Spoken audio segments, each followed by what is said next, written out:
হয় হয় তদন্তটো চলি আছে আচলতে কালি ৰাতি এটা ঘটনাৰ সন্দৰ্ভত আমাক জনাইছিলে জিলা প্ৰশাসনক যে ইয়াতে 8খন ট্ৰাক আহিছিলে চাউল ভৰ্তি ট্ৰাক আহিছিলে মহৰীপাৰা সমবায় সমিতিৰ নামত কিন্তু সেই 8খনৰ এগেইনষ্টত মানে 4খনহে চালান পোৱা গৈছিলে আৰু বৰ্তমানলৈকে বাকি 4খনৰ চালান পোৱা নাই গতিকে এই গোটেই কথাটো সন্দৰ্ভত এটা তদন্ত কৰিবৰ কাৰণে জিলা উপায়ুক্ত মহোদয়দেৱৰ নিৰ্দেশ মৰ্মে মই ইয়াতে আহিছোঁ গতিকে তদন্ত বৰ্তমান চলি আছে লগতে আমি FCI চাংচাৰীৰ পৰাও কিছুমান তথ্য সংগ্ৰহ কৰিছোঁ খুব সোনকালে এই সন্দৰ্ভত আপোনালোকক জনাব পাৰিম নিশ্চয় ইয়াত এটা দুৰ্নীতি হোৱা বুলি ভাবে আপুনি তেনেকৈ এটা হোৱা বুলি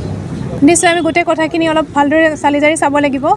কাৰণ প্ৰকৃতাৰ্থতে জুন মাহত মহৰীপাৰা সমবায় সমিতিৰ নামত কিমান চাউল আবণ্টিত হৈছিল সেই এলটমেণ্টৰ এগেইনষ্টত কিমান ইয়াতে দিছে বা কিমান আহিছে সেই গোটেই কথাখিনি আমি ভালদৰে চালে ওলাই পৰিব হয় আৰু যদিহে দোষী কোনোবা ইয়াতে ধৰা পৰে তেন্তে তেখেতৰ বিৰুদ্ধে উচিত ব্যৱস্থা লোৱা হ'ব DC বাইদেউ ক'লে গোটেইখিনি সিহঁতৰ লগত ময়ো আহিছোঁ ৰাতিপুৱা খবৰটো পালোঁ ৰাতি পোৱা নাই ৰাতিপুৱা পাইছোঁ এতিয়া লগে লগে আমি আহিলোঁ তদন্ত কৰি আছোঁ চাওঁ কি হয় নহয়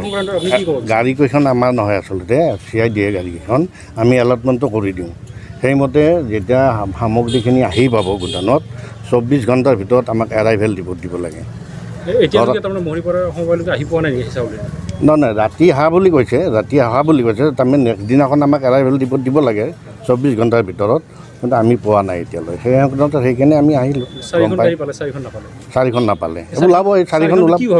নহয় একো নাই আমি FCIৰ পৰা আমি ল'ম ক'ৰ পৰা আহিছে কি নাই গোটেইখিনি ওলাই যাব চাউলটো কিবা আপুনি ভাবে নেকি সৰু বুলি হয় বুলি ভাবে নেকি আপুনি এতিয়া ক'ব নোৱাৰি তদন্ত শেষ নোহোৱালৈকে ক'ব নোৱাৰি কেনেকুৱা মানুহ জড়িত হোৱা বুলি ভাবে নাই চাই লওঁ বাইদেউতো ক'লে আমাক মাত্ৰ 2 দিন সময় দিয়ক আমি গোটেইখিনি কৰি দিম আপোনালোকৰ হেৰি মানুহ জড়িত হৈ গ'ল যে অসমৰ মানুহ বা FCIৰ মানুহ এতিয়া ক'ব নোৱাৰি নাই FCI মানুহটো নাথাকে তেওঁলোকে কেলৈ জড়িত থাকিব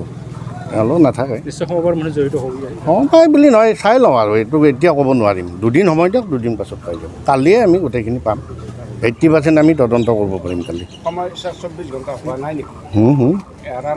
নাই এইটোতো হ'ল আচলতে যেতিয়া হেৰিৰ পৰা মালটো আহি গোদামত পাব তেতিয়া 24 ঘণ্টাৰ ভিতৰত আমাক এৰাইভেল আমাক জনাব লাগে হৈ গ'ল এতিয়া হৈ গ'ল জনোৱা নাই এতিয়াতো ক'ব নোৱাৰিম এতিয়া ক'ত গ'ল এতিয়া আমি হেৰিকে বাইদেউ ক'লে তদন্ত কৰি আছোঁ গোটেইখিনি ওলাই যাব FCIৰ পৰা গোটেই নথি পত্ৰ ওলাল তাৰোপৰি গাড়ী নম্বৰ মতে হেৰিমতে আহি যাব ড্ৰাইভাৰৰ হেৰি নামবিলাক আহি যাব যি আছে গোটেই ওলাব আমি তেওঁলোকক সবিশেষ গোটেই জনাম নাই গম নাপাওঁ সেইটো মই নাজানো যোৱাকালি আমি মহৰীপাৰা গাঁও পঞ্চায়ত সমবায় সমিতি লিমিটেডৰ অধীনত 8খনকৈ ট্ৰাক খাদ্য সুৰক্ষাৰ চাউলৰ ট্ৰাক মহৰীপাৰা ছ'চাইটিত আমি দেখিবলৈ পাইছিলোঁ ৰাতি প্ৰায় 8 বজাত আমি মহৰীপাৰাত যোৱা অৱস্থাত আমাক দেখা পায় একাংশ ট্ৰাক চালক আৰু চাউল অনা একাংশ এজেণ্ট তেওঁলোকে আমাক দেখা পায় অলপ লুকা ভাকু কৰা দৃষ্টিগোচৰ হ'ল সন্দেহ উপজিল আমাৰ কিয় তেওঁলোকে লুকা ভাকু কৰি আছে এই ক্ষেত্ৰত আমি সদৌ অসম গৰিয়ামুৰীয়া দেখি জাতীয় পৰিষদৰ তৰফৰ পৰা আমি চালানসমূহ চোৱাৰ কাৰণে আমি ব্যৱস্থা এটা ল'লোঁ আৰু ব্যৱস্থা লোৱাৰ আগমুহূৰ্ততে আমি যিহেতু আইনৰ প্ৰতি আমি বিশ্বাসী আৰক্ষী প্ৰশাসনৰ ওপৰত আমাৰ আস্থা আৰু বিশ্বাস আছে সেই গতিকে আমি প্ৰশাসনক আমি এই বিষয়ে অৱগত কৰিলোঁ আৰু গোৰেশ্বৰ থানাৰ সন্মানীয় ভাৰপ্ৰাপ্ত বিষয়া ডাঙৰীয়াৰ তৎপৰতাত এটা আৰক্ষীৰ দল বৃহৎ দল তাত উপস্থিত হৈ সেই তাত থকা ট্ৰাকসমূহৰ চালানসমূহ পৰীক্ষা কৰিলে তাত দুৰ্ভাগ্যজনকভাৱে কিন্তু 4খন ট্ৰাকৰহে চালান দেখিবলৈ পালে 8খন ট্ৰাকৰ বিপৰীতে মাত্ৰ 4খন ট্ৰাকৰ চালান থাকিল বাকী 4খন ট্ৰাকৰ চালান কলৈ গ'ল আমাৰ সন্দেহ উপজিত তাৰপিছত তাত সমাগম হ'ল আৰু সেই ক্ষেত্ৰত আৰক্ষী প্ৰশাসনে তাৰ সেই বিভাগীয় যিসকল চাউলৰ